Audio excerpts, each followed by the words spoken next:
আলাইকুম, সবাইকে স্বাগতম। খালেদা জিয়ার সঙ্গে ঈদের শুভেচ্ছা বিনিময় করলেন বিএনপি নেতাকর্মীরা। বিএনপি চেয়ারপারসন বেগম খালেদা জিয়ার সঙ্গে দেখা করেছেন দলটির শীর্ষ পর্যায়ের সকল নেতাকর্মীরা। জানা গেছে, আজ রাতে চেয়ারপারসন গুলশান বাসায় গিয়ে তার সঙ্গে ঈদের শুভেচ্ছা বিনিময় করেন তারা। দলীয় সূত্রে জানা গেছে, রাত ৮টার দিকে নেতারা খালেদা জিয়ার গুলশানের বাসায় যান। প্রায় ১ ঘণ্টা পর বেরিয়ে আসেন তারা।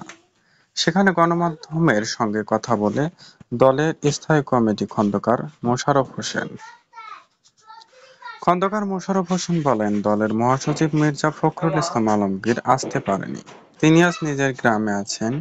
ঈদের শুভেচ্ছা বিনিময়ের জন্য দলের চেয়ারপারসনের সঙ্গে দেখা করেছেন। সেখানেই রাজনীতি নিয়ে কোনো আলোচনা হয়নি। তিনি বলেন, দেশের মানুষ ও বিএনপির নেতাকর্মীদের নিয়ে তিনি শুভেচ্ছা বার্তা জানিয়েছেন। খালেদা জিয়ার সঙ্গে শুভেচ্ছা বিনিময় করেন বিএনপির স্থায়ী কমিটির সদস্য জমির উদ্দিন সরকার, মির্জা আব্বাস, গয়েশ্বর চন্দ্র ও Nazrul Islam Khan, Selim Rahman, vice chairman major